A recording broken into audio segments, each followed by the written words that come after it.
رفقا سلام. امروز اومدیم با یه ویدیو آموزشی دیگه واسه اون اشخاصی که بخوان سیستم عامل ویندوز رو روی مک نصب کنن. البته ما تو این آموزش روی دستگاهی که پردازنده اینتل پشتیبانی میکنن آموزش نصب ویندوز روی مک رو داریم میدیم و اینکه حالا میتونید حالا دستگاه فکر می‌کنم سری 2011 12 به بالا تا سری 2017 خیلی راحت میتونید با این روش ویندوز رو نصب کنید. حتی شاید دستگاه بالاتر هم بتونید انجام بدید. باز حالا آموزش نصب ویندوز روی دستگاه جدیدتر هم حتما براتون میگیریم، روش جدیدی ارائه بشه. در کل حس کار کردن با سیستم عامل ویندوز به نظر من یه چیز دیگه، ولی خب همیشه میشه گفت متریال آی مک ها و مک بوک ها هم فوق العاده بالاست. الان مثلا من خودم روی مک بوک ویندوز نصب کردم و اینکه دارم با سیستم عامل ویندوز کار میکنم. حالا اگر دوست داشتید روی مک بوکتون ویندوز نصب کنید، این آموزش رو حتما ببینید.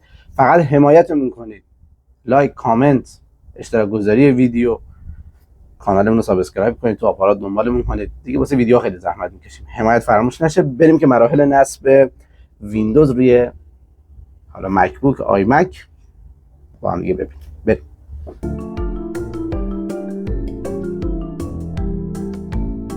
خب بریم تو مرحله اول. باید سیستم عامل مکمون آپدیت کنیم. وارد قسمت سیستم پرفرنس میشیم. وقتی وارد شدیم گزینه آپدیت رو سرچ میکنیم یا حالا از همون نوار پایین پیدا میکنیم. چک فور سافتور آپدیت رو انتخاب میکنیم و ثبت میکنیم که دانلودمون تموم بشه. زمانی که دانلود تموم بشه مک به صورت اتومات ریستارت میشه و اینکه شروع میکنه آخرین آپدیت رو نصب کردن.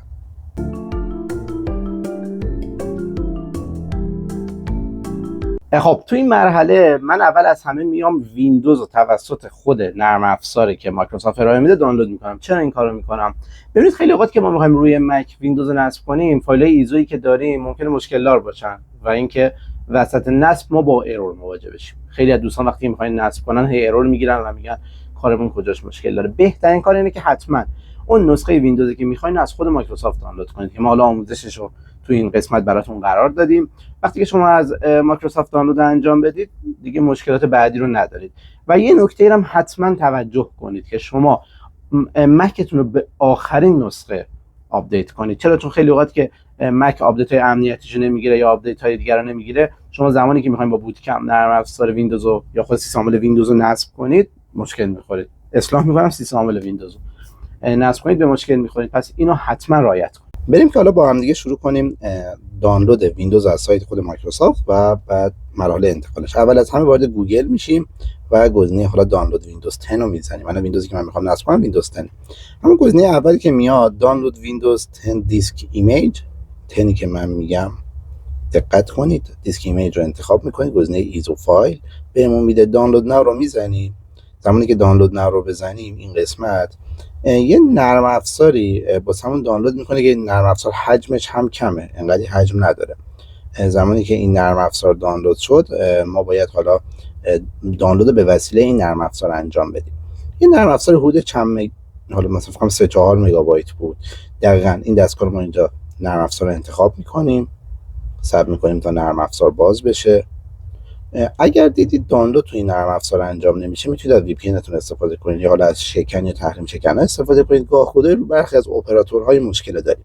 اینجا بهمون میگه که خب چند لحظه صبر کنید تا اینکه حالا فایل ها رو پردازش کنه و اینکه گزینه بعدی رو در اختیارتون بذاره. خب زمانی که این اتفاق افتاد یه سری قوانین مایکروسافت رو بهمون میده، ما مجبوریم همه رو بپذیریم.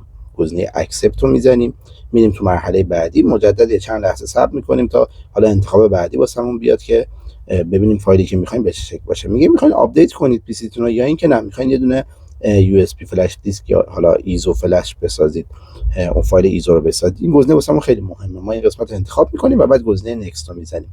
حالا اینجا میگه زبانتون رو انتخاب کنید. حالا نوع ویندوز 32 یا 64 باشه که حالا من پیش‌فرض اینا رو انتخاب کردم. ویندوز 64 با زبان انگلیسی. گزینه نکست رو میزنم. حالا اینجا میگه میخوای روی مستقیم روی فلش رایت بشه یا ایزو فایل میخوای. این خیلی مهمه. ما این قسمت حتما باید ایزو فایل رو انتخاب کنیم. یعنی باید یه دونه فایل ایزو به ما تحویل بده. زمانی که تیک ایزو فایل رو بزنیم شروع می‌کنید دانلود کردن. حالا بسته به سرعت اینترنتتون زمان میبره. آدرس هم میدیم کجا ذخیره بشه. الان من روی دسکتاپ میدم ذخیره بشه و شروع می‌کنید دانلود کردن.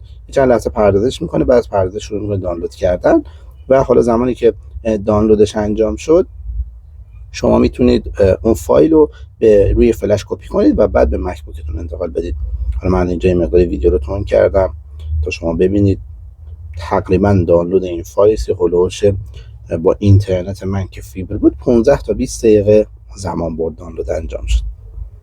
اینجا دقیقا پردازش الان داره انجام میشه. خب فایل ساخته شد و فینیش. حالا این فایلی که الان ساخته شده، حالا موارد اضافیش خودش پاک میکنه، کش ها اینا رو خودش پاک میکنه و روی دسکتاپ یه فایل ایزو واسم ایجاد شد. من این فایل ایزویی که ایجاد کردم و روی فلش هم کپی میکنم تا به حالا مک بوک یا آی مک که میخوام ویندوز رو روش نصب کنم انتقال بدم. گزینه سند تو و توی فلشی که دارم سندش میکنم.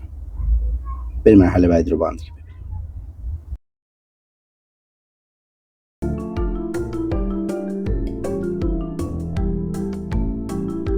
خب ببینید، یکی از راهایی که ما میایم ویندوز رو روی مک نصب میکنیم اینه که با نرم افزار خود بوت کمپ نصب کنید. بوت کمپتون رو حتما با آخرین نسخه آپدیت کنید، مکتون رو حتما با آخرین نسخه آپدیت کنید و بعد فایل ایزویی رو که توسط خود مایکروسافت دانلود کردین و حالا مثلا این آموزشی که من براتون میذارم قرار بدید و نصبش رو انجام بدید. حالا نصب با بوت کمپ چه فرقی داره؟ چون خیلی اوقات میتونید شما به صورت جداگانه هم حالا بوت کنید و نصب رو انجام بدید، ولی شما زمانی که با بوت کمپ میایین نصب رو انجام میدین آخرین درایورها توسط خود بوت کمپ دانلود میشه. رو درایور صدا، کارت گرافیک یا هر چیزی که مرتبط با درایورهای خود سیستم شما دیگه مشکلی ندارید. پس تاکید میکنم که بوت کمپ یکی از بهترین راههای نصب ویندوز روی محصولات اپل. بریم با هم دیگه حالا بوت کمپ آماده کنیم واسه نصب. اول از همه باید مطمئن بشیم که مکمون با آخرین نسخه آپدیت.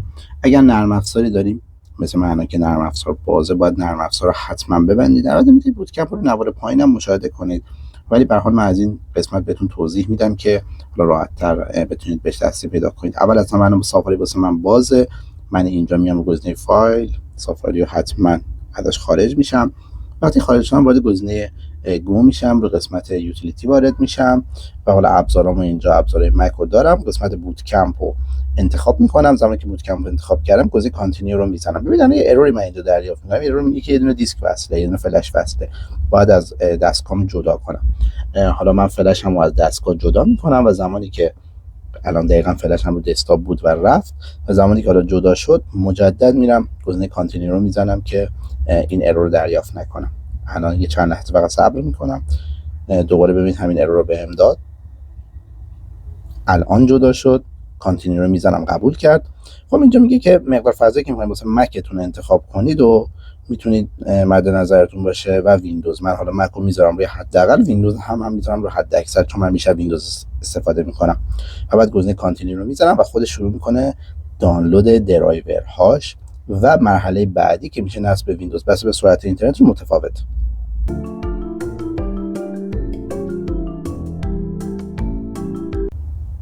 وقتی که بوت کمپ کارش تموم شد سیستم ریست میشه و روی منطقه میاد مثل نصب ویندوز معمولیه. گزینه نکست رو میزنیم، نوع ویندوزمون رو انتخاب میکنیم که من رو ویندوزی که دانلود کردم نسخه پرو رو میخوام نصب کنم. گزینه نکست رو میزنم.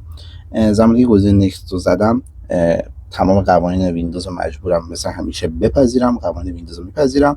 اینجا حواستون باشه که وقت درایوهای بالا رو پاک نکنید اشتباهی. حتما روی این درایوی که اعلام کردم مال بوت کمپه و حالا حجم 400 گیگ که من مد نظرم بود حتما روی نصب کنید. پارتیشن بندی رو مرحله بعد که ویندوز نصب شده انجام بدید.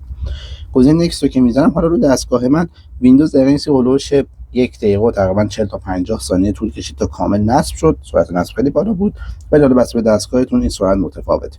زمانی که ویندوز نصب بشه دستگاه دقیقاً ری استارت میشه. وقتی که ری استارت بشه چند لحظه زمان میبره که بیاد بالا.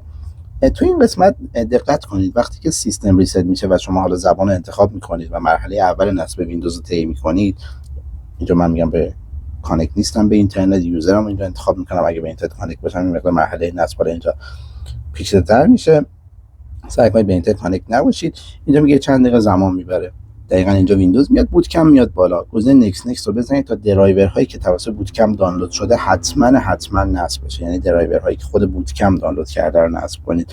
زمانی که درایورها توسط بوت کمپ نصب بشه دیگه شما هیچ مشکلی نخواهید داشت. یعنی خود درایورها به‌روزترین و بهترین درایورها نصب میشه.